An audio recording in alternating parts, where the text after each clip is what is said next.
नमस्कार दोस्तों, मैं डॉक्टर स्पर्श निगम।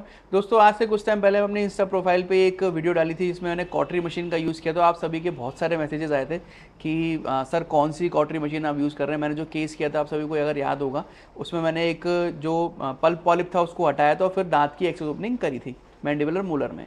तो दोस्तों आप सबका जो मैसेजेस आए, मैंने सोचा एक वीडियो आप सभी के लिए बनाता हूँ। इसमें कॉटरी मशीन बताऊंगा और इसमें मैं आपको बताऊंगा कहाँ कहाँ यूज़ कर सकते हैं, क्या क्या कॉटरी मशीन के कंपोनेंट है, क्या इसका कॉस्ट है, और एंड में बताऊंगा कि कौन से पेशेंट में इसको यूज़ नहीं करना चाहिए, कौन से पेशेंट में इसको आप आसाम से यूज़ कर सकते हैं, क्या क्या इसके इंडिकेशंस होते हैं। और दोस्तों एंड में आप अगर इसको परचेज भी करना चाहते हैं तो आप मेरे व्हाट्सअप नंबर पर मुझे कॉटरी लिख करके मैसेज करेंगे तो मैं आपको जो डीलर है उनका नंबर आपको व्हाट्सअप कर दूंगा। तो दोस्तों आइए शुरू करते हैं कॉटरी मशीन के बारे में। तो आप देख सकते हैं सबसे पहले इस तरह से एक कॉटरी मशीन हमारे पास आती है। इसमें कुछ आप देख सकते हैं, कुछ अटैचमेंट है, कुछ बटन्स हैं।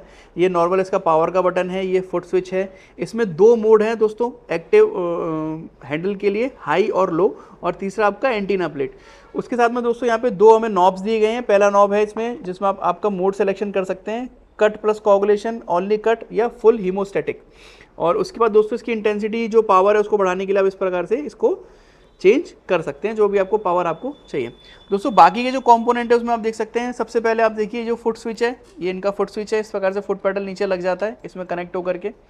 दूसरा है दोस्तों इसमें आपका कॉटरी मशीन का अटैचमेंट, आप देख सकते हैं इस तरह से अटैचमेंट है। इसको आप अपनी यूज़ के हिसाब से हाई या लो पे लेकर के ये ले सकते हैं। ये दोस्तों ये इंसुलेटिंग मटेरियल की होती है प्रॉपर, ये हीट नहीं होती है बिल्कुल भी। उसके साथ में दोस्तों आप देख सकते हैं इसमें जो लगाने के लिए टिप्स आती है, ये दो पैकेट देते हैं, ऑटोक्लेवेबल नॉन ऑटोक्लेवेबल, दो तरीके से इस पर टिप आती है। टिप आप देख सकते हैं अलग अलग टाइप की काफ़ी सारी होती हैं, जो भी आप यूज़ करना चाहें उसके हिसाब से। अब इसमें लूप वाला और लॉन्ग लेंथ में सब होती हैं। आप देख सकते हैं सारी की सारी जो टिप है वो आगे से प्रोटेक्टेड है।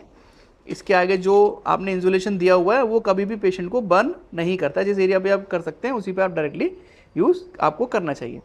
उसके साथ में दोस्तों इसकी एक पावर सप्लाई आती है, दोस्तों। ये पावर सप्लाई आप अपने जो भी 3 पिन प्लग है उसमें लगा करके यूज़ कर सकते हैं और उसको स्टार्ट कर सकते हैं।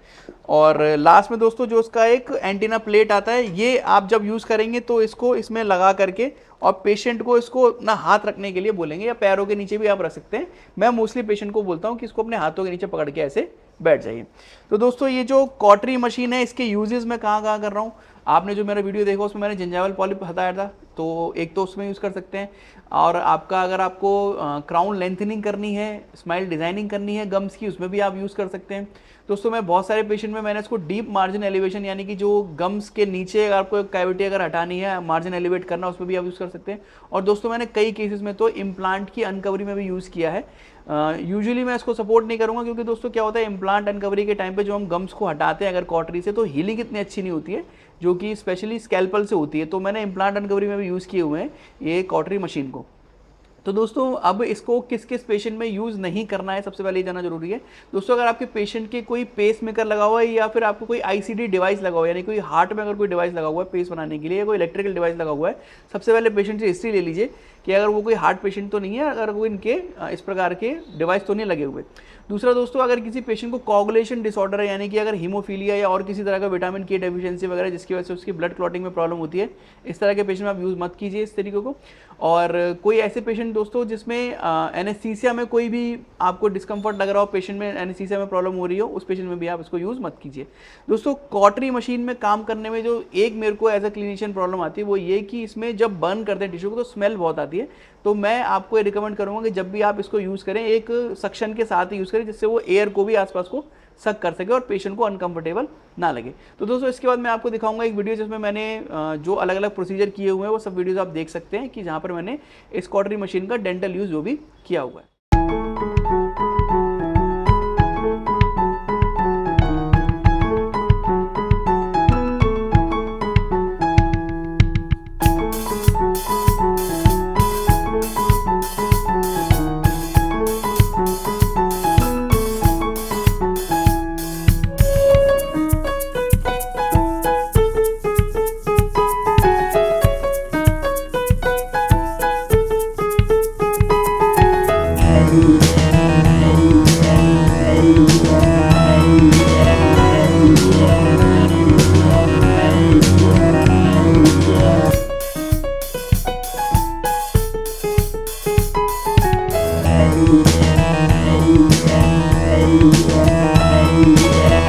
तो